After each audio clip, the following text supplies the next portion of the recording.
दोस्तों स्टडी 91 के YouTube channel में आप सभी का बहुत बहुत स्वागत है। और आज दोस्तों हम लोग बात करने जा रहे हैं साइंस प्रैक्टिस सेट के बारे में। जी हाँ दोस्तों, साइंस की प्रैक्टिस सीरीज आपके लिए बड़ी इंपॉर्टेंट है और साइंस में आज हमारा 17वां लेक्चर है चलने जा रहा है। ठीक है, तो 17वां लेक्चर है, आप इसको ध्यान दीजिएगा। इसके पहले का 16 लेक्चर अगर अभी तक आपने नहीं देखा है तो जल्दी से देख लीजिए, क्योंकि उसके बिना आपकी तैयारी अच्छी नहीं हो पाएगी। ठीक है, तो चलिए स्टार्ट करते हैं। यहाँ पर रामबाण प्रश्न दिए हुए हैं, यानी कि आपकी परीक्षा के दृष्टिकोण से जो बहुत ज्यादा इंपॉर्टेंट प्रश्न है, सिर्फ ऐसे प्रश्नों पर हम लोग चर्चा करने चल रहे हैं। तो चलिए देखते हैं कि आज हमारे लिए कौन कौन से प्रश्न खास हैं। याद रखेंगे दोस्तों, अगर आप हमारी क्लास को अटेंड करना चाहते हैं यूट्यूब पर, तो डेली सुबह के 5 बजे आपको दिया जाता है करंट अफेयर की क्लास। ठीक है, सुबह के 5 बजे डेली आपको करंट अफेयर की क्लास में देता हूं, उसे आप अटेंड कर सकते हैं। इसके बाद शाम को 5 बजे दोस्तों ये साइंस की प्रैक्टिस सीरीज चलती है और रात को 9 बजे जीके जीएस का एक टेस्ट सीरीज भी चलता है। रात को 11 बजे वाली क्लास अभी बंद चल रही है, बट ये भी बहुत जल्द आपकी स्टार्ट हो जाएगी। तो चलिए देखते हैं, आगे बढ़ते हैं। ठीक है, जिन लोगों ने अभी तक एप्लीकेशन को इंस्टॉल नहीं किया वो जल्दी से एप्लीकेशन को इंस्टॉल कर लें, क्योंकि इसके माध्यम से आपकी तैयारी और भी ज्यादा बेहतर हो पाएगी। जैसे आप एप्लीकेशन को इंस्टॉल करेंगे, होम पेज पर एक बटन बना हुआ है प्रैक्टिस बैच के नाम से, उस प्रैक्टिस बैच में आइएगा और मेरे जितने भी प्रैक्टिस सेशन के लेक्चर चलते हैं ना, वो सब लेक्चर वहां पर जो है एनरोल होते हैं, ताकि सीरियल नंबर से आपको पढ़ने में मजा आ जाए, कहीं पर आपको ढूंढना ना पड़े। और हर एक वीडियो के ठीक नीचे उसका टेस्ट भी दिया होता है। तो टेस्ट से क्या होता है कि आपकी तैयारी और भी ज्यादा बेहतर हो पाए। आगे बढ़ते हैं। देखिए, साइंस के सीरीज अगर आप देख रहे हैं ना, तो परीक्षा चाहे कोई भी परीक्षा हो यार, उस परीक्षा में साइंस के प्रश्न आएंगे तो कभी आप डरेंगे नहीं। ठीक है, चलो आओ बातचीत करते हैं। पहला क्वेश्चन दे रहा है कि हीमोग्लोबिन के बारे में निम्न कथनों के बारे में विचार। हीमोग्लोबिन तो नाम सुना होगा। ठीक है, अब कहेंगे सर बार बार एक ही जैसा आप प्रश्न लेकर आते हैं, मैं क्या करूं मेरे भाई। ठीक है, ऐसे प्रश्न ही मिलते हैं। ठीक है, हीमोग्लोबिन की बात आती है तो आपको तुरंत खून की याद आ जाती है। अपने आपके शरीर के अंदर जो ब्लड है, आपको याद आता होगा कि हमारे खून का लाल रंग किस वजह से होता है, तो हीमोग्लोबिन की वजह से हमारे ब्लड का जो रंग होता है वो लाल होता है। इतना तो आप जानते होंगे। अब देखिए, अगर ब्लड की बात आ जाती है तो ब्लड से संबंधित 2-3 प्रश्न मैं आपको बताने जा रहा हूं। जैसे पहला प्रश्न याद रखिए कि ब्लड क्यों लाल होता है, किसके वजह से, तो याद रखिएगा दोस्तों हीमोग्लोबिन की वजह से लाल होता है। ठीक है, दूसरा, ब्लड जो है शरीर के बाहर निकलता है तो थक्का बन जाता है। जैसे आपको शरीर पर कहीं चोट लग जाए तो आपके शरीर से ब्लड बाहर आता है, वहां पर थक्का बन जाता है। तो ये थक्का की वजह से बनता है, तो याद रखेगा विटामिन के की वजह से। किससे? ये सभी एग्जाम के लिए इंपॉर्टेंट प्रश्न है, विटामिन के। अगला प्रश्न बनता है दोस्तों, ये थक्का हमारे शरीर के अंदर क्यों नहीं बनता है? जब तक ब्लड हमारे शरीर के अंदर होता है, ब्लड लिक्विड फॉर्मेट में होता है, जैसे ब्लड बाहर आता है वो थक्का बनने लगता है। होता है ऐसा ना? तो अंदर किस वजह से होता है, तो याद रखिए हमारे शरीर में हिपेरिन नाम की एक प्रोटीन पाई जाती है, जो क्या करती है, हिपेरिन नाम की जो प्रोटीन है ये ब्लड को लिक्विड रूप में बनाए रखती है। आप समझ में आ रहा है? ठीक है, इसको याद रखेगा। इसके अलावा दोस्तों ब्लड में कौन सा तत्व पाया जाता है, अगर कभी ये पूछ दे तो बताइए कि ब्लड में क्या होता है, ब्लड में आयरन पाया जाता है। जब कभी आपके शरीर में आयरन की कमी हो जाती है, यानी खून की कमी हो जाती है, तो व्यक्ति को कौन सा रोग हो जाता है, एनीमिया नामक रोग हो जाता है। इंग्लिश में एनीमिया बोलते हैं, हिंदी में रक्त अल्पता बोलते हैं। क्या बोलते हैं? रक्त अल्पता। अल्पता माने रक्त की कमी हो गई है, खून की कमी हो गई है। और जब व्यक्ति के शरीर में खून की कमी हो जाती है तो उसको आयरन दिया जाता है। क्या दिया जाता है? आयरन। और इसके साथ साथ क्या दिया जाता है? फोलिक एसिड का नाम सुना होगा। फोलिक एसिड दिया जाता है, जिससे आपके शरीर में रक्त बनने लगता है, यानी रक्त बनने लगता है और फिर इस तरह से रक्त की आपूर्ति हो पाती है। तो ये सभी प्रश्न आप याद रखेंगे, यही वो प्रश्न है जो आपसे परीक्षा में पूछे जाते हैं। ठीक है, चलो आगे बढ़ते हैं दोस्तों। यहां लिख रहा है कि इसमें लोहा होता है, लौह पदार्थ होते हैं, आयरन होता है, ये तो सही है, पहला वाला आपका राइट हो जाएगा। कह रहा है ये रक्त में ऑक्सीजन का वाहक है। जो हम सांस लेते हैं ना, तो सांस लेते तो हम ऑक्सीजन लेते हैं और कार्बन डाइऑक्साइड बाहर छोड़ते हैं, उस दौरान थोड़ा बहुत ऑक्सीजन भी बाहर आता है। ठीक है, और भी गैसें हैं जो हम यूज नहीं करते वो भी बाहर आते हैं। तो फिलहाल तो याद रखिए कि जो ऑक्सीजन लेते हैं, ये ऑक्सीजन पहले हमारे फेफड़े तक जाता है और फिर फेफड़े के माध्यम से ये रक्त में मिल करके हृदय के माध्यम से आगे बढ़ता है और शरीर के अलग अलग हिस्सों तक जाता है और शरीर के सभी कोशिकाओं तक ऑक्सीजन की आपूर्ति ये ब्लड ही करता है। ठीक है, तो याद रखिएगा ये ब्लड, ये रक्त में ऑक्सीजन का वाहक होता है, ये भी आपका सही है। करा यह रक्त को लाल रंग प्रदान करता है, ये भी आपका सही है। करा यह कुछ रोगों के प्रति प्रतिरक्षा प्रदान करता है। याद रखिए दोस्तों, 2 तरह के कण भी होते हैं, हमने पढ़ा होगा, आरबीसी के बारे में पढ़ा होगा, डब्ल्यूबीसी के बारे में पढ़ा होगा। ठीक है, यानी लाल रक्त कणिकाएं और श्वेत रक्त कणिकाएं। याद रखिए जो लाल रक्त कणिकाएं होती हैं वो जो है प्रतिरक्षा का काम नहीं करती, प्रतिरक्षा का काम डब्ल्यूबीसी वाली करती है। जो श्वेत रक्त कणिकाएं होती हैं, जो व्हाइट ब्लड सेल्स होते हैं, वो कार्य करती है। ठीक है, तो चौथा वाला लाइन दोस्तों गलत हो जाएगा, बाकी 1 2 3 आपका क्या हो जाएगा, ये राइट आंसर हो जाएगा। मतलब आपका ऑप्शन नंबर 2 यहां पर सत्य हो गया। अब डिटेल में साइंस को पढ़ाया जाए और एक एक प्रश्नों पर व्याख्या दिया जाए, क्या आपकी तैयारी नहीं हो पाएगी?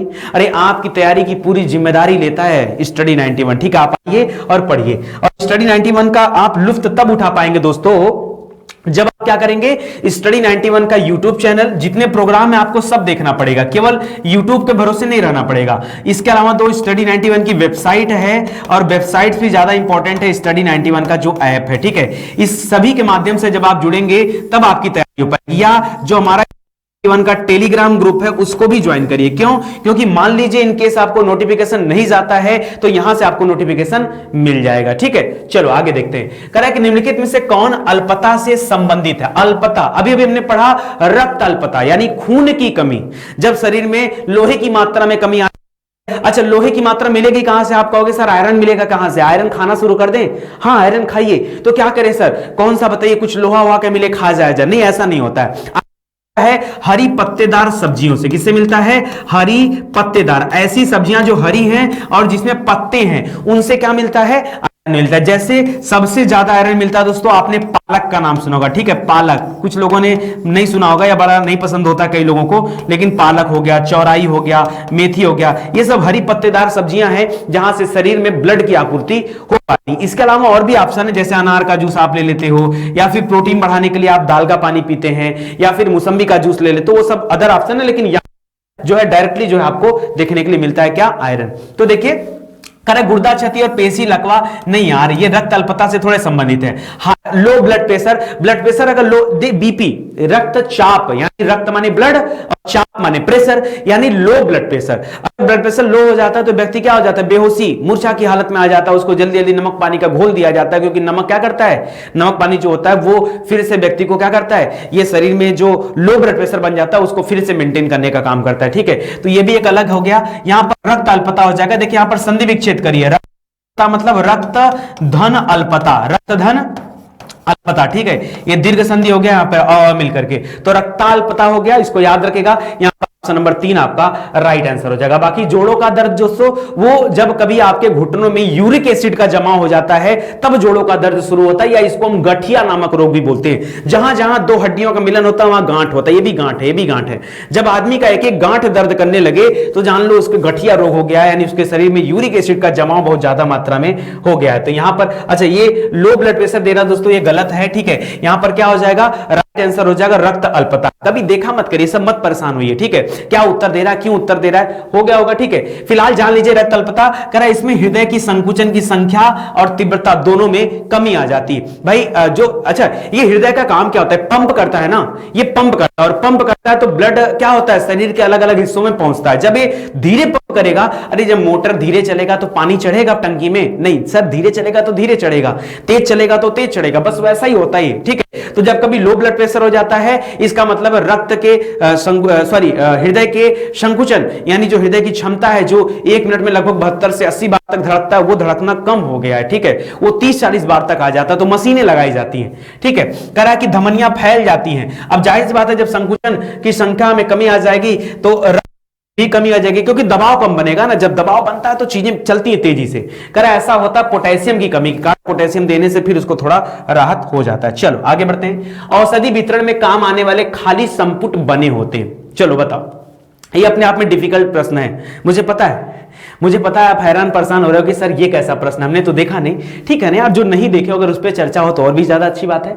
औषधि वितरण में काम आने वाले खाली संपुट बने होते हैं। दोस्तों ये खाली संपुट जो होते हैं किसके बने होते हैं? तो याद रखे, लिख रहा है कि अंडस्वेता के, गोंद के, मांडी के या फिर श्लेष के। तो याद रखिए ये जो बने होते हैं किसके बने होते हैं? श्लेष के बने होते हैं। औषधि वितरण यानी मेडिसिन, ठीक है, मेडिसिन लाइन से संबंधित है। सुनिए देखिए मैं इसको बता रहा हूं। कह रहा है ये जो श्लेष होता है ना, कई लोगों को भी नहीं पता कि श्लेष क्या होता है। लिख रहा है कि श्लेष एक प्रकार का रंगहीन, जिसके अंदर कोई रंग नहीं होता, रंगहीन पारदर्शी, जैसे जल होता है ना, रंगहीन भी होता है जल और पारदर्शी भी होता है, क्योंकि जल के आर पार हम देख सकते हैं। तो लिख रहा है रंगहीन, पारदर्शी और स्वादहीन और जल में घुलनशील पदार्थ होते हैं, जो जानवरों के चमड़े स्नायु या पुट्टे या फिर जो अस्थिबंधन होते हैं उन सभी से प्राप्त किए जाते हैं और इसका इस्तेमाल मेडिसिन में दवाइयां बनाने में किया जाता है। ठीक है, तो श्लेष याद रखेगा, श्लेष वर्ड समझिएगा और बन किससे रहा ये देखेगा। ठीक है, कह रहा जानवरों के चमड़े से बनता है, जो स्नायु होता है उससे बनता है, जो पुट्टे होते हैं उससे बनता है, जहां पर अस्थिबंधन होता है, जहां पर अस्थियां जुड़ी होती है वहां पर पाया जाता है श्लेष। ठीक है,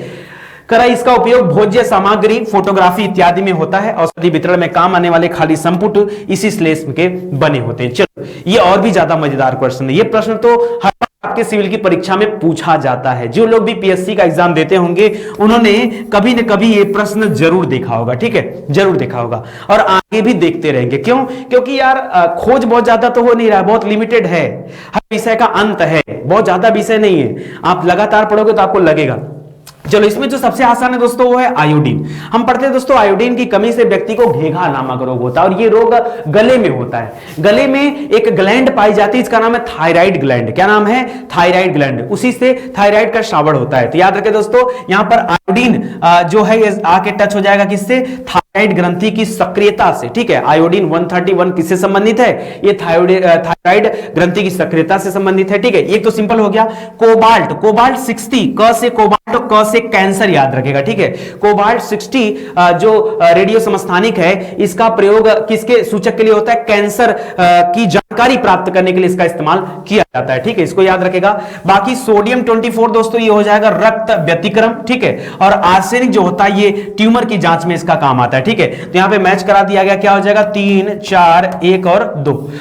ठीक है, 3, 4, 1, 2 आपका राइट ऑप्शन हो जाएगा। मतलब 3, 4, 1, 2 यहां पर सही उत्तर क्या हो जाएगा? ऑप्शन नंबर 3 आपका राइट आंसर हो गया। समझ में आया? आराम आराम से पढ़ते चलिए, सब समझ में आएगा। ठीक है, चलिए आगे बढ़ते हैं दोस्तों।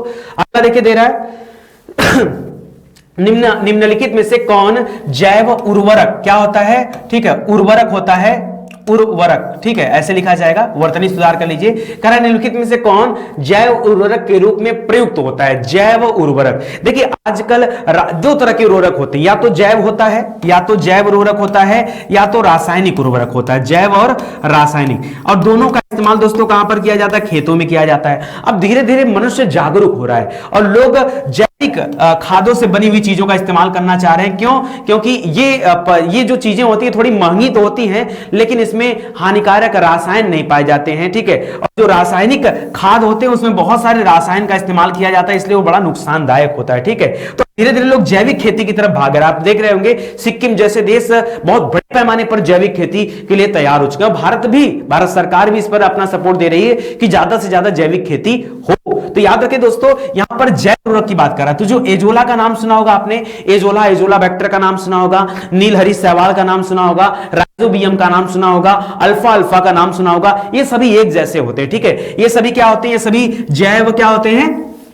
सभी जैव उर्वरक के रूप में इस्तेमाल किया जाता है। नाइट्रोलीन यहां पर नहीं होता दोस्तों, ये यहां संबंध नहीं है, ये आपको परेशान करने के लिए दिया गया, इसलिए यहां पर राइट आंसर हो जाएगा 1, 2 और 3, यानी आपका चौथा वाला ऑप्शन सही हो जाएगा। नाइट्रोलीन का यहां संबंध नहीं है। बाकी एजोला हो गया, एजोला बैक्टर हो गया, अल्फा हो गया, और आपका राइजोबियम हो गया, और आपका जो है क्या बोलते हैं यहां पर नीलहरी शैवाल हो गया, ये सभी जो है जैव उर्वरक से संबंधित हैं। नाइट्रोलीन यहां संबंधित नहीं है, तो इसको आप याद रखेंगे। ठीक है, चलिए वही बातें लिख रहा है जो मैंने अभी आपको समझाया। लिख रहा है कि जैविक उर्वरक ने केवल वायुमंडलीय N2 के स्थिरीकरण और फास्फोरस को घुलनशील बनाने में अपना योगदान करते हैं, बल्कि विविध वृद्धि हार्मोनों और अम्लों के निर्माण के द्वारा पौधों की वृद्धि एवं विकास में सहायक होने के साथ साथ मुद्रा की भौतिक अवस्था में सुधार का कार्य भी करते हैं। कुल मिलाजुला के जैविक खेती अगर की जाती है, जैविक उर्वरकों का इस्तेमाल किया जाता है, तो मनुष्य के सेहत के लिए सबसे ज्यादा अच्छा है। आप जानते हैं इसके बारे में। ठीक है, जैव उर्वरक को निम्न श्रेणियों में विभाजित किया जाता है, जैसे नीलहरी शैवाल और एजोला हो गए, एजोटा बैक्टर हो गया,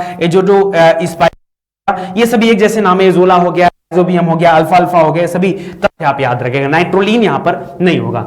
निम्नलिखित में से कौन सा विस्फोटक पदार्थ नहीं है? क्या पूछा है? कौन सा विस्फोटक पदार्थ नहीं है? जो विस्फोटक पदार्थ नहीं है उसके बारे में आपको बताना है। कौन सा विस्फोटक पदार्थ नहीं है? ठीक है, लिख रहा है ट्राइनाइट्रोटॉलुइन। देखिए कभी आप ट्राइनाइट्रो वर्ड सुन लीजिए ना तो तुरंत मान लीजिएगा विस्फोटक है। जहां जहां भी ट्राइनाइट्रो मिल जाए वो क्या हो जाएगा? विस्फोटक हो जाएगा। लिख रहा है साइक्लो ट्राई फिर से मिला, देखो ट्राइनाइट्रो मिल गया, फिर से ये भी हो जाएगा। कारण नाइट्रोक्लोरोफॉर्म, ये दोस्तों नहीं हो जाएगा, ये विस्फोटक नहीं होता है। क्लोरोफॉर्म आपने सुना होगा कि व्यक्ति को अगर रुमाल में ऐसे लगा करके व्यक्ति सूंघ लेना तो तुरंत गिर जाएगा। मुझे नहीं गिरना, मुझे पढ़ाना है, ठीक है, तो इसको याद रखेगा, ठीक है। तो याद रखेगा नाइट्रोक्लोरोफॉर्म जो दे रहा है ये कोई विस्फोटक नहीं है, बाकी ऊपर के तीन क्या है, विस्फोटक है। एक वर्ड ये भी दोस्तों कॉमन रखिएगा, ग्लिसरीन, ठीक है। ये ग्लिसरीन जहां वर्ड मिलता है वहां विस्फोटक वाला काम आता है, ठीक है। तो थोड़ा सा क्लू बनाइएगा, क्लू बनाएंगे तो एग्जाम में आपको ज्यादा याद हो पाएगा, ठीक है। चलिए आगे बढ़ते हैं दोस्तों। निम्नलिखित युग्मों में से कौन सा सुमेलित नहीं है? देखिए नहीं वाले प्रश्न आपकी परीक्षा में खूब आते हैं और मैं जानबूझ करके नहीं वाले प्रश्न देता हूं कि आपकी प्रैक्टिस और ज्यादा अच्छे से हो पाए। लिख रहा है फ्लोरीन्स या फ्लोरीन युक्त कार्बनिक पदार्थ होते हैं। शुष्क बर्फ जो होता है, जो शुष्क बर्फ होता है वो ठोस कार्बन डाइऑक्साइड होता है। अरे जो बर्फ हम लोग देखते हैं क्या है, ठोस कार्बन डाइऑक्साइड, तो हम लोग पढ़ते हैं ना। तो दूसरा वाला तो सही लिख रहा है। किरेटिन करा है मानव के चर्म के बाहरी परत में पाया जाने वाला एक प्रोटीन होता है, बाहरी जो हिस्सा होता है इसमें किरेटिन नाम का प्रोटीन पाया जाता है। नाखून वगैरह में भी हमने पढ़ा किरेटिन नाम का प्रोटीन पाया जाता है। या बहुत सारे ऐसे कीट पतंगे होते हैं जिनके बाहरी त्वचा जो होती है वो किरेटिन की बनी होती है, ठीक है, ये भी सही है। मस्टर्ड गैस जो दोस्तों ये रासायनिक युद्ध में प्रयुक्त होने वाले विषैले पदार्थ है। मस्टर्ड गैस का इस्तेमाल दोस्तों प्रथम विश्व युद्ध के दौरान किया गया था, जर्मनी ने उसका प्रयोग किया था। ये बड़ी घातक गैस होती है। पता चलता है दो देशों में लड़ाई चल रही है, कोई गैस छोड़ दिया गया, व्यक्ति के शरीर में फफोले पड़ गए, व्यक्ति ऐसे ही मर गया, बिना लड़ाई के मर गया, बिना तोप बंदूक चलाए मर गया। हाँ, पूरे वायुमंडल को हमने जहरीला बना दिया। तो ऐसा होता था मस्टर्ड गैस, ठीक है। आपने केमिकल वार पढ़ा होगा, आपने बायोलॉजिकल वेपन का नाम सुना होगा, नहीं सुना क्या? नहीं सुना तो जाइए वर्ल्ड वार का वीडियो देखिए, लिखिए वर्ल्ड वार भाई नितिन सर स्टडी 91, आप यूट्यूब में सर्च करिए, आपको मिल जाएगा वर्ल्ड वार का वीडियो। वहां पर अगर एक बार आपने कहानी सुना ना, पूरा वर्ल्ड वार आपके दिमाग में आ जाएगा कि ये लड़ाई क्यों हुई, पूरी कहानी आपको पता चल पाएगा, ठीक है। उस समय बोर्ड मेरे पास नहीं था, मैं व्हाइट बोर्ड पे पढ़ाता था, लेकिन बहुत बेहतरीन क्लास दिया गया, ठीक है।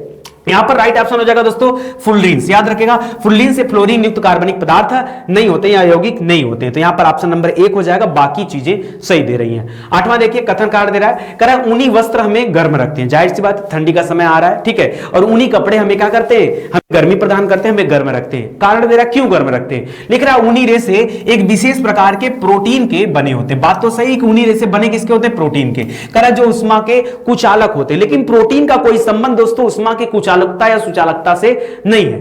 आपने पढ़ा होगा कि जो ऊनी कपड़े होते हैं वो गर्म इसलिए होते हैं क्योंकि ऊन के बीच में दोस्तों आप देखते होंगे, हो सकता है आपको न दिखे, लेकिन महीन महीन छिद्र पाए जाते हैं। इसी छिद्र में हवा जाकर के फंस जाती है और वो कुचालकता का काम करती है। अंदर बाहर जो है उष्मा का बाहर जो अंदर की उष्मा है उसको नहीं जाने देती है, बाकी कपड़ों में बाहर चली जाती है। तो इसलिए दोस्तों यहां पर गर्मी महसूस होता है, न कि प्रोटीन जो है उष्मा का कुचालक है। तो कारण दोस्तों गलत दे रहा है यहां पर, ठीक है। कथन तो सही है, यानी ए सही है किंतु आर गलत है, ठीक है। हाँ यही कहिए, ज्यादा सही है, ए सही है और आर गलत है, ठीक है। सीधा सीधा कहिए, बहुत मस्का लगाने की जरूरत नहीं है। आगे देखिए कृष्ण छिद्र, कई लोग तो जानते नहीं होंगे सर कृष्ण छिद्र क्या होता है। हाँ अभी कृष्ण छिद्र को अगर मैं इंग्लिश में बता दूंगा सब लोग जान जाएंगे। यार कृष्ण छिद्र माने होता है ब्लैक होल। क्या होता है, ब्लैक। काले रंग को, जैसे भगवान श्री कृष्ण काले रंग के थे, काले थे, जैसे मैं सांवला हूं काला हूं, ऐसे भगवान श्री कृष्ण भी थे, ठीक है। तो उनको कृष्ण कहा जाता था। जो कृष्ण है उस कृष्ण का अर्थ क्या है, कृष्ण मतलब क्या हो जाता है, कृष्ण मतलब अंधेरा, काला, ठीक है। इसलिए दोस्तों आपने कृष्ण पक्ष भी सुना होगा, ठीक है, तो वो भी उसी को बताता है। तो याद रखिए दोस्तों यहां पर ब्लैक और जो छिद्र दे रहा मतलब होल, ठीक है। तो ब्लैक होल की बात कर रहा है दोस्तों, लिख रहा है ब्लैक होल। ब्लैक होल एक ऐसा खगोलीय अस्तित्व है जिसे दूरबीन से नहीं देखा जा सकता। पहली बात तो ब्लैक होल को कोई देख ही नहीं सकता। ब्लैक होल एक ऐसा होल होता है जो प्रकाश को भी अपने अंदर समाहित कर ले जाए, मतलब उसके अंदर अगर प्रकाश की किरण भी जा रही है तो उसको भी क्या लेगा, सोख लेगा, उसका पता कहीं नहीं चल पाएगा। कई हजार सूर्य को अकेले घोंट सकता है ब्लैक होल, ठीक है। सबसे पहले ब्लैक होल के बारे में जानकारी किसने दिया था बताइए, हमारे भारतीय वैज्ञानिक थे चंद्रशेखर जी, ठीक है। तो याद रखिएगा उन्हीं के नाम पर चंद्रशेखर सीमा बनी है कि 1.44 जो द्रव्यमान से अगर अधिक हो जाता है, सूर्य के द्रव्यमान के 1.44 गुना से अधिक हो जाता है तो वो क्या बन जाता है, ब्लैक होल बनने की कंडीशन में आ जाता है। लिख रहा है कृष्णा छिद्र पर गुरुत्वीय क्षेत्र का इतना प्रभाव होता है कि प्रकाश को भी बचकर निकलने नहीं देता, प्रकाश को भी सोख जाता है। तो यहां पर कथन और कारण सही दिया है और व्याख्या भी नंबर 1 की गई है, ठीक है। तो याद रखिएगा दोस्तों क्या लिख रहा है, दोनों सही है किंतु आर ए की सही व्याख्या करता है, ठीक है। ऊपर वाले में भी लिखा करता है। तो चलिए कुल मिला जुला के लगता है यहां पर नहीं टाइप होना भूल गया, कोई बात नहीं। आप जानिए कि यहां पर कथन सही है, कारण भी सही है और व्याख्या भी सही ढंग से की जा रही है, ठीक है। तो ये होना चाहिए। आगे बढ़ते हैं दोस्तों अगले प्रश्न की तरफ। कह रहा कौन द्वारा नहीं पाया जा सकता। अच्छा, ट्रांसजेनिक क्या होता है बताइए। ट्रांसजेनिक्स में दो शब्दों से मिलकर बना है, ट्रांस धन जेनिक्स। ठीक है, ट्रांस मतलब ट्रांसफर कर देना एक स्थान से दूसरे स्थान पर कैसे भी करके। ठीक है, और जेनिक्स माने होता है जेनेटिक्स। जेनिक्स माने जेनेटिक्स, यानी आपके जीन को जब एक स्थान से दूसरे स्थान पर भेजा जाता है तो उसको हम रखते हैं ट्रांसजेनिक के अंतर्गत। ट्रांसजेनिक द्वारा नहीं पाया जा सकता, क्या नहीं कर सकते हैं, लिख रहा है जैव निम्नीकरण प्लास्टिक का उत्पादन, ठीक है, खाने योग्य टीकों का उत्पादन, क्लोरीनीकृत जंतुओं का उत्पादन या ट्रांसजेनिक फसलों का उत्पादन। तो याद रखें दोस्तों, क्लोन बनाने का काम इससे नहीं कर सकते हैं, बाकी हर काम किया जाता है। क्लोन का काम नहीं होता है। क्लोन में क्या होता है कि एक जैसे चीजों को यानी क्लोन का जो अर्थ ही होता है वो होता है प्रतिरूप तैयार करना, कॉपी तैयार करना। क्लोन मतलब कॉपी बना देना। जैसे आप पढ़ते हो ना फोटोकॉपी, फोटोकॉपी में क्या होता है, एक कॉपी का दूसरी कॉपी बन जाती है। उसी तरह से यहां पर क्लोन होता है। जैसे हमारा अगर क्लोन बनेगा तो आपको एक और नितिन सर मिल जाएंगे, सेम हमारे जैसा, सब कुछ बुद्धि ज्ञान सब कुछ उतना ही। सर तब तो मजा आ जाता, हाँ मेरे लिए भी आसान हो जाता है, लेकिन ऐसा पॉसिबल नहीं है। ठीक है, फिलहाल कह रहा है कि क्लोन का अर्थ होता है प्रतिरूप। कह रहा है जिसके अंतर्गत जेनेटिक्स से छेड़छाड़ किए बिना समान रूप से नस्ल और जीवों को पैदा किया जाता है वो क्लोनिंग के अंतर्गत आते हैं। और जेनेटिक्स में क्या होता है कि जेनेटिक्स में हम जो है, जैसे मान लीजिए हम जब जेनेटिक्स और बड़े लेवल पे होता है, जैसे मान लीजिए फसलों की जब जेनेटिक्स की जाती है तो फसलों को विकास किया जाता है कि उनको कैसे अपने आप क्या करना है, अपनी रक्षा करना है, जो कीट पतंगे होते हैं, जो खतरनाक जो बैक्टीरिया वगैरह होते हैं उनसे कैसे रक्षा करना है, ये सब उनके अंदर गुण विकसित किए जाते हैं। विश्व की प्रथम क्लोन जो है 1998 में एक डॉली नाम की भेड़ थी, उसको बनाया गया था। ठीक है, तो याद रखें दोस्तों, ट्रांसजेनिक के अंतर्गत जेनिक्स का स्थानांतरण प्रतिरूपण किया जाता है, तो इसको याद रखिएगा। ठीक है, जब रक्त में ऑक्सीजन की सांद्रता में कमी आ जाती है तो श्वास की गति क्या हो जाती है। ठीक है, अभी मैंने थोड़ी देर पहले ब्लड के बारे में अच्छे से लेक्चर दिया, चलो इसको तोड़ के पढ़ते हैं। ठीक है, कह रहा जब रक्त में ऑक्सीजन, आपको पता है दोस्तों, जो हीमोग्लोबिन होता है या जो ब्लड होता है, ये हमारे शरीर में ऑक्सीजन का वाहक होता है। वाहक मतलब ये शरीर के सभी अंगों तक ऑक्सीजन को पहुंचाता है। कह रहा शरीर ब्लड में ऑक्सीजन की सांद्रता, मान लीजिए आपके पास आपके शरीर में 4 लीटर खून है और उसमें ऑक्सीजन की सांद्रता कम हो जाती, मतलब उसमें ऑक्सीजन कम आके मिल पाया है। और ऑक्सीजन कम मिलेगा तो क्या होगा, शरीर के अन्य अंगों तक जो है ऑक्सीजन कम पहुंच पाएगा। ठीक है, और आपके श्वास की गति क्या हो जाएगी, धीमी। अगर श्वास की गति तेज होती तो ऑक्सीजन खूब मिलता ना। मैं कह रहा हूं ऑक्सीजन कम कैसे बताइए, ये जो लिख रहा है कि सांद्रता में कमी। ठीक है, ऑक्सीजन की सांद्रता में कमी मतलब ऑक्सीजन में कमी। ऑक्सीजन में कमी मतलब आपने सांस लिया ही नहीं। आपको सांस लेना चाहिए, मान लीजिए 30 बार आप सांस ले रहे हैं, 10 बार, ठीक है, आप सांस ले रहे हैं 10 बार, यानी आप सांस नहीं ले पा रहे हैं। सांस लेते तो ऑक्सीजन जाके ब्लड में तो मिलता ही मिलता ना, हाँ है कि नहीं। तो यहां पर याद रखेंगे, तो सांस की गति क्या हो जाती है, यहां पर बताइए, यहां पर क्या हो जाएगी, कम हो जाएगी। बोलिए बोलिए जल्दी बोलिए, क्या हो जाएगी, कम हो जाएगी। हाँ, अरे बाप रे बाप, चलो समझाना पड़ेगा आपको, ध्यान से समझो। ऐसे कोई आएगा आपको उल्लू बना के चला जाएगा, साबित करके चला जाएगा, आप बढ़िया से समझ भी जाओगे। सुनो यार मुद्दा, करा जब रक्त में ऑक्सीजन की सांद्रता में कमी आती है तो याद रखिए, सुनिए एक बात बताइए, आपके शरीर को ऑक्सीजन चाहिए और आप ऑक्सीजन ले नहीं पा रहे हो, ठीक है, तो आपकी सांस फूलेगी या कमी होगी। जैसे आप बताओ, जैसे आपका मुंह कोई दाबे तो आप क्या करेंगे, आप जल्दी जल्दी सांस लेना चाहेंगे, क्योंकि सांद्रता कमी आ रही है। अगर सांद्रता पूरा हो जाता, ऑक्सीजन जो है वो ब्लड में पूरी मात्रा में मिल पाता तो वो आराम आराम से लेता ना, क्यों जल्दी करता। क्या हो गया आपके दिमाग में, ऐसे कोई उल्लू आपको बनाएगा, बन जाएंगे, नहीं बनना है। याद रखिए, कभी भी सांद्रता में कमी आती है, तात्पर्य क्या है, यानी आपको आपके जो ब्लड है उसको ऑक्सीजन मिल नहीं पा रहा है और ब्लड ऑक्सीजन को लेने के लिए जल्दी जल्दी आपको सांस लेना पड़ेगा ताकि उतना ऑक्सीजन उसको मिले। उसको ऑक्सीजन से मतलब है, आप कितने बार से सांस ले रहे हो इससे कोई मतलब नहीं है, ठीक है। तो आपकी सांस फूलेगी, सांस फूलना मतलब सांस की गति क्या हो जाएगी, तेज हो जाएगी। कह रहा है कारण जब लगातार मनुष्य कार्य करता हो या दौड़ता हो तो ऑक्सीजन पूरी शरीर की कोशिकाओं तक नहीं पहुंच पाता है। जैसे आप खूब दौड़ रहे हैं, आपकी दौड़ है, आप खुद दौड़ रहे हैं, तो दौड़ने के दौरान क्या होता है, शरीर के हर स्थान तक ऑक्सीजन नहीं पहुंच पाता है, तो आपकी सांस फूलती है या आप बड़ा आराम से दौड़ कर आते हैं तो एकदम आराम हो जाते हैं। समझ रहे हैं, तो यानी क्या हो जाता है, आपको ज्यादा ऑक्सीजन की पूर्ति नहीं हो पा रही है, अनेक कोशिकाओं तक ऑक्सीजन नहीं पहुंच पा रहा है, तो ऑक्सीजन ज्यादा चाहिए होता है, इसलिए आप हाँफते हैं, ठीक है। तो इसको याद रखेगा, ये चीजें होती हैं। आगे बढ़ते हैं दोस्तों, चलिए एक बार फिर से मिलान करना है, यहां पर 12 दो बार लिखा है, ठीक है। आगे अणु दे रहा और उसमें उपस्थित तत्व दे रहा है, विटामिन B12 विटामिन B12 क्या होता है? विटामिन बी का तो बी कॉम्प्लेक्स कहा जाता है, बी का पूरा परिवार होता है, B1 B2 B3 B5 B7 B9 B12, ठीक है। B12 कोबाल्ट पाया जाता है। B12 में क्या होता है दोस्तों? इसमें कोबाल्ट नाम का एक तत्व पाया जाता है, तो ये कोबाल्ट याद रखेगा। हीमोग्लोबिन, मैंने बताया कि शरीर में खून जो होता है हीमोग्लोबिन की वजह से लाल होता है और उसमें आयरन पाया जाता है। क्या होता है? आयरन यानी लोहा हो जाएगा। क्लोरोफिल दोस्तों ये पत्तियों में पाया जाता है, पत्तियों में क्लोरोफिल पाया जाता है, उसी की वजह से पत्तियां हरी होती हैं। प्लस क्लोरोफिल जहां पर होगा, जहां पत्तियां हरी होंगी, वहां मैग्नीशियम भी पाया जाता है। क्या होता है? मैग्नीशियम। तो यहां पर ऑप्शन नंबर 1 हो जाएगा। और पीतल बनता ही है तांबा से, ठीक है, तो याद रखें यहां पर तांबा हो जाएगा। तो यहां पर क्या मैच हो गया? 2 हो गया, 4 हो गया, 1 हो गया और 3 हो गया। 2 4 1 3 आपका सही उत्तर बनेगा। 2 4 1 3 मतलब ऑप्शन नंबर 1 क्या है? यहां पर राइट आंसर है, ठीक है। ये कोई कठिन नहीं है, बहुत आसान है। इससे ज्यादा आसान मुझे नहीं लगता आपको कुछ मिलने वाला है। चलो आ जाओ, ठीक है। करा गोल कृमि यानी नीम टोट से होने वाला रोग है। गोल कृमि बताइए, गोल कृमि, फिरता कृमि, ये सब जो है किससे संबंधित है? ये सब याद रखेगा। फाइलेरिया किससे संबंधित है? फाइलेरिया, इसी में हाथी पांव नाम की बीमारी होती है। जो व्यक्ति का पैर जो होता है वो क्या हो जाता है? फूल जाता है, हाथी पांव, ठीक है। तो इसको याद रखेगा दोस्तों, हाथी पांव यहां पर आपका राइट आंसर हो जाएगा। बाकी इंसेफ्लाइटिस दोस्तों किससे संबंधित है? ये मस्तिष्क से संबंधित बीमारी है इंसेफ्लाइटिस। इंसेफ्लाइटिस का नाम सुना होगा, ठीक है, का भी नाम सुना होगा, ठीक है। शरीर में सफेद चकत्ते पड़ जाते हैं, तो उसको भी याद रखेगा।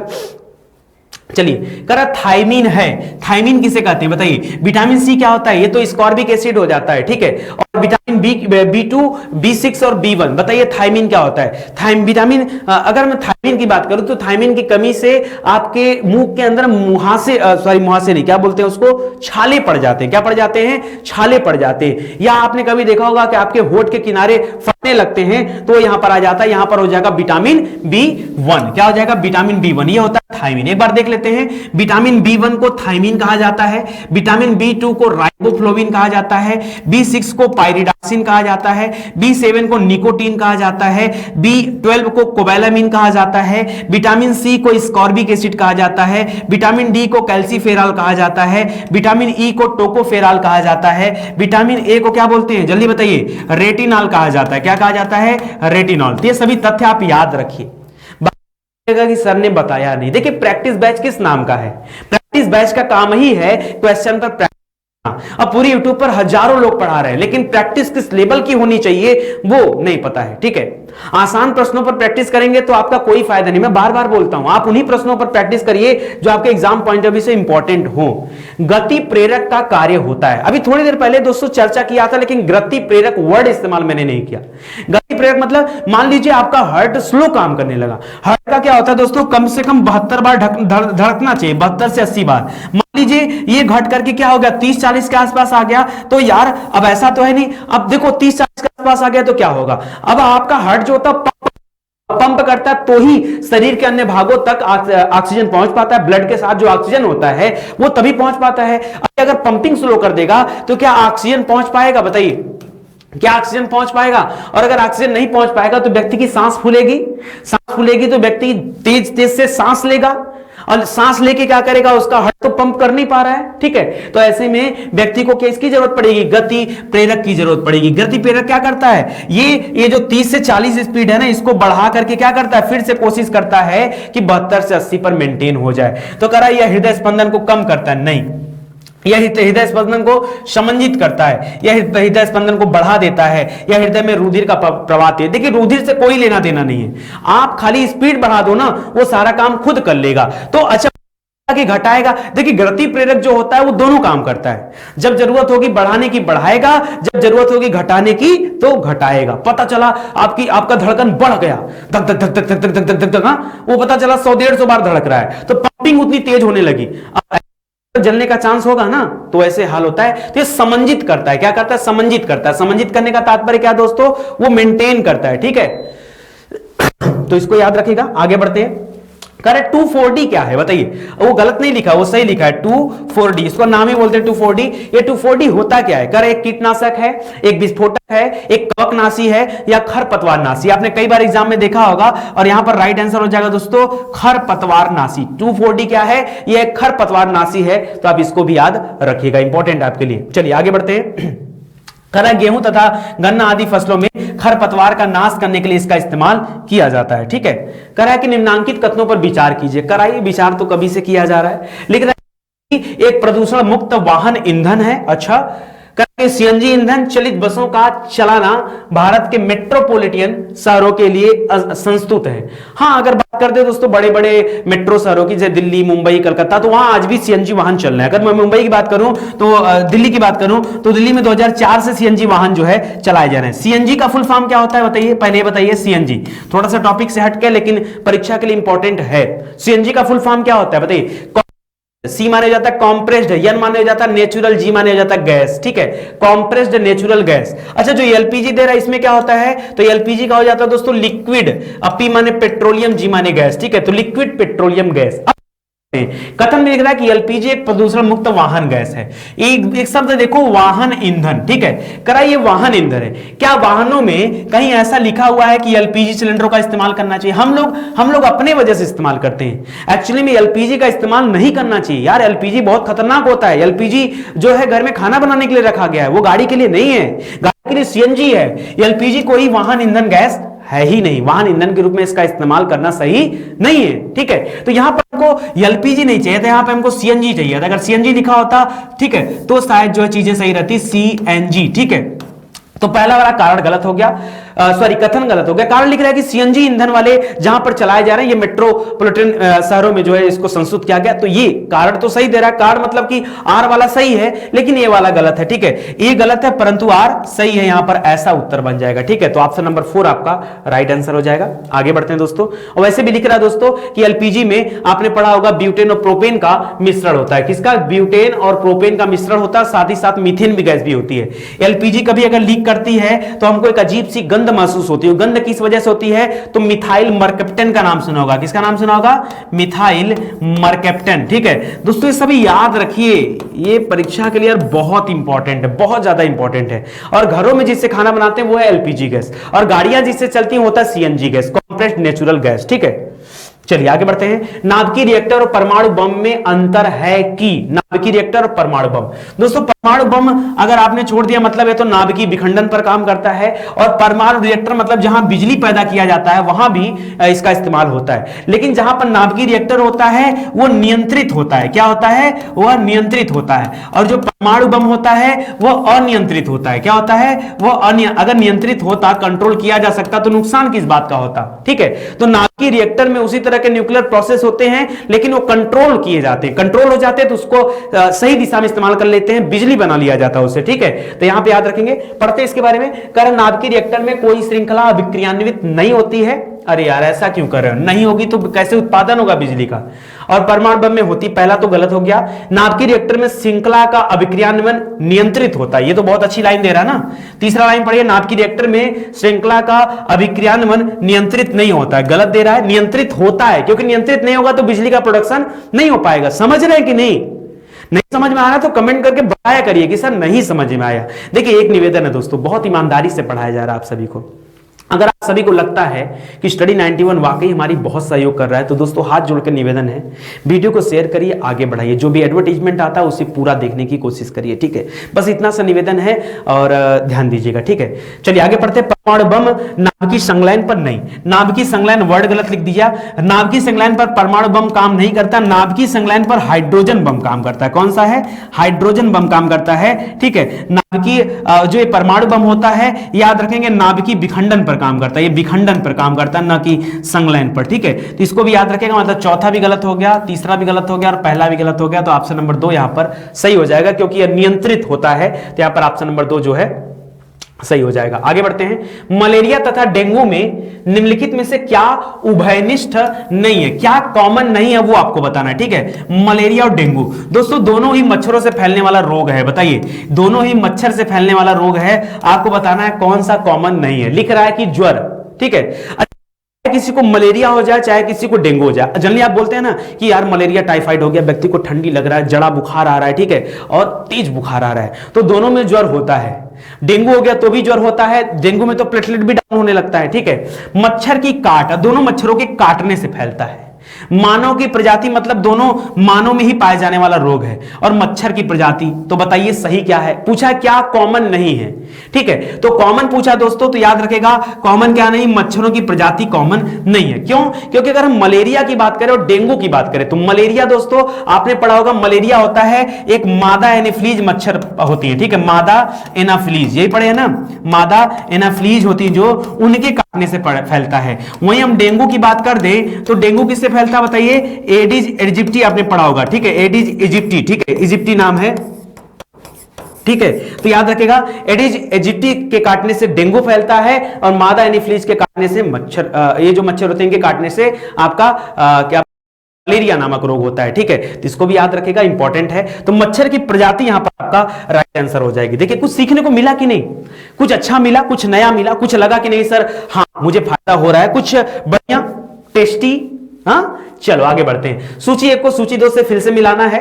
एक तरफ 4 ऑप्शन, दूसरी तरफ 5 ऑप्शन दे रहा है, ध्यान दीजिएगा। लिख रहा है मलेरिया, फाइलेरिया, एंसेफ्लाइटिस और ल्यूकेमिया। तो मलेरिया देखिए इसमें जो सबसे आसान है वो है क्या है, एंजीफ्लाइटिस, ठीक है, एंसेफ्लाइटिस। एंसेफ्लाइटिस में क्या होता है दोस्तों, यहां पर मस्तिष्क को प्रभावित करता है, का नाम सुना होगा जिसे मस्तिष्क ज्वर के नाम से भी जाना जाता है। गोरखपुर से इसकी शुरुआत हुई थी, वहां पर सुअरों में सबसे पहले पाया गया था। ल्यूकेमिया में क्या होता है दोस्तों, ये बोन मैरो को इफेक्ट करता है, ठीक है, बोन मैरो में अनियंत्रित रूप से डब्ल्यूबीसी की वृद्धि होने लगती है, ठीक है, कभी कुछ बनने लगता है तो इसकी वजह से प्रॉब्लम होती है, ठीक है, कैंसर तक होता है ल्यूकेमिया से, ठीक है। बाकी फाइलेरिया, अच्छा ये तो मैंने मैच करा दिया, मतलब सी का 2 और डी का 1, सी का 2 डी का 1। देखिए यहां पर 2 ऑप्शन तो आपके ऐसे ही गलत हो गए, अब एक ही बचता है, अब एक ही बचता है, उसको देख लेते हैं, ठीक है। मलेरिया दोस्तों क्या करती है, तो मलेरिया का संबंध किससे आप कर सकते हैं, रक्त कोशिकाओं से, यहां फाइलेरिया कर लीजिए, ठीक है, तो बन जाएगा, ठीक है, ठीक है। चलिए आगे देखते हैं दोस्तों, कह रहा है मलेरिया ये रक्त कोशिकाओं से, फाइलेरिया ये लसिका वालों से, और एंसीफ्लाइटिस से मस्तिष्क वालों से, और ल्यूकेमिया ये अस्थि मज्जा या बोन मैरो से आपका सेट हो गया।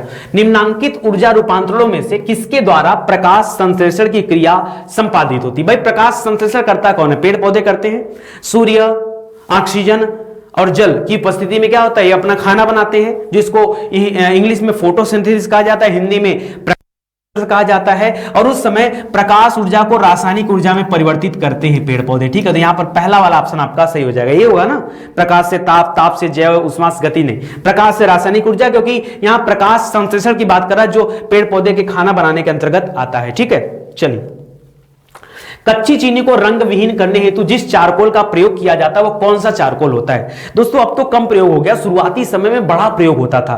कच्ची चीनी जो होती थी उसको सफेद रंग देने के लिए उसमें जंतु चारकोल का इस्तेमाल किया जाता था। किसका, जंतु चारकोल, जंतुओं की हड्डियों का इस्तेमाल किया जाता था, उसका चूरा बना करके उसको सफाई करने काम आता था। ये इतना आसान नहीं होता, चारकोल माने होता कोयला, ठीक है, यहां पर होना चाहिए जंतु कोयला, क्या होना चाहिए, जंतु कोयला। तो याद रखेंगे दोस्तों इसका इस्तेमाल किया जाता था, ठीक है, कच्ची चीनी को रंग विहीन बनाने में, यानी उसको सफेद रंग देने के लिए खाली इसका काम होता था, ठीक है। तो याद रखिएगा जंतु चारकोल हो जाएगा, ये आपका राइट आंसर, ठीक है।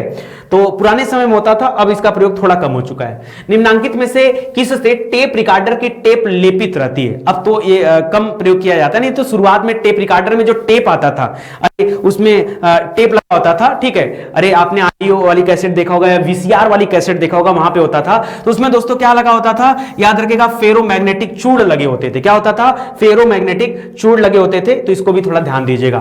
फेरोमैग्नेटिक चूड़ का प्रयोग टेप रिकॉर्डर के कैसेट में ध्वनि अवलेखन करने के लिए किया जाता था, ठीक है, और प्लास्टिक के टेप पर इसे लेप दिया जाता था, मिला लिया जाता था। नीला थोथा दोस्तों क्या होता है, इसको कॉपर सल्फेट भी कहा जाता है। कॉपर सल्फेट मतलब क्या हो गया, CuSO4, क्या हो जाता है, CuSO4, और साथ में 2H2O भी लगा दीजिएगा, ठीक है। तो इसको याद रखिएगा, कॉपर सल्फेट। इसी तरह से कैल्शियम सल्फेट भी होता है, CaSO4 2H2O, जिसे हम क्या बोलते हैं, इसको नाम देते हैं जिप्सम का। क्या नाम देते हैं, जिप्सम का, ठीक है। इसी तरह से प्लास्टर ऑफ पेरिस भी आता है, उसमें भी होता है COSO4, ठीक है। और यहां पर क्या हो जाता है दोस्तों, तो याद रखिएगा हाफ H2O हो जाता है। क्या हो जाता है, हाफ H2O हो जाता है। तो इसको हम लोग बोलते हैं प्लास्टर ऑफ पेरिस। तो इस सभी तथ्यों को याद रखेगा, परीक्षा में पता नहीं कब कहां क्या पूछ दिया जाए, ठीक है। चलिए आगे भी दे रहा है, जिंक ऑक्साइड का यह एक सफेद पाउडर होता है जिसे लिंक व्हाइट या चाइनीज व्हाइट भी कहा जाता है। अक्सर जिंक का इस्तेमाल मरहम के रूप में औषधियों के साथ किया जाता है, ठीक है। तो इसको भी याद रखेगा। चलिए, पारा वगैरह का इस्तेमाल थर्मामीटर वगैरह बनाने में किया जाता है।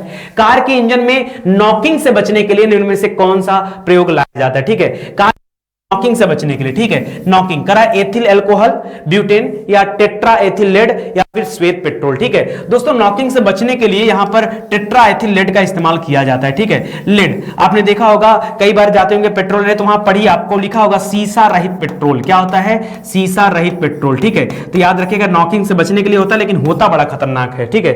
शरीर में कभी इसकी सांद्रता बढ़ती है तो सीधे सीधे कर लो कार्बन मोनोऑक्साइड की बढ़ोतरी करता है और व्यक्ति के फेफड़े पर प्रभाव डालता है, ठीक है। तो फिलहाल ये अलग चीजें हैं। आगे देखिए, पायरोमीटर निम्नांकित के नापने के रूप में के लिए प्रयोग में लाया जाता है। पायरोमीटर का इस्तेमाल क्यों करते हैं? याद रखिए दोस्तों, ये अति को बताता है। पायरो माने अति, यानी उच्च तापमान को नापने के लिए पायरोमीटर का इस्तेमाल किया जाता है, ठीक है। बाकी आर्द्रता के लिए हम लोग क्या करते हैं? आर्द्रता को मापने के लिए बताइए क्या करते हैं? हाइग्रोमीटर। क्या करते हैं? हाइग्रोमीटर, मैंने आपको पढ़ाया था ना। इसी के साथ साथ वायुदाब के लिए क्या करते हैं? बैरोमीटर का इस्तेमाल करते हैं, ठीक है, बैरोमीटर का इस्तेमाल। एक दिन दोस्तों मैं आपको एक वीडियो देता हूं ना, जिसमें इस तरह के जितने भी रहे ना वो सब आपको पढ़ा दूं एक सिंगल वीडियो में ना, मजा आ जाएगा। फिर कभी इस तरह के क्वेश्चन में दिक्कत नहीं होगा। यहां पे हो जाएगा आपका पायरोमीटर, यहां पे हो जाएगा आपका पायरोमीटर, और भूकंप की तीव्रता या आप सिस्मोग्राफ कर लीजिए, ठीक है। सिस्मोग्राफ से भूकंप की तीव्रता का पता चलता है, या मर्करी स्केल वगैरह है, ये सारी चीजें कई सारे आते हैं यहां पर, तो इसको भी याद रखिएगा, ठीक है। चलिए, तो यहीं पर दोस्तों हमारा समाप्त होता है आज की क्लास। उम्मीद करता हूं आपको अच्छा लगा होगा। अच्छा लगा होगा दोस्तों तो अपना सहयोग दीजिए, लाड प्यार बनाए रखिए, और आगे इसी तरह की अच्छी अच्छी क्लासेस मैं आपको प्रोवाइड करता रहूंगा, ठीक है। आप सभी का धन्यवाद, मिलते हैं अगले लेक्चर में, तब तक के लिए जय हिंद, जय Bharat, thank you so much.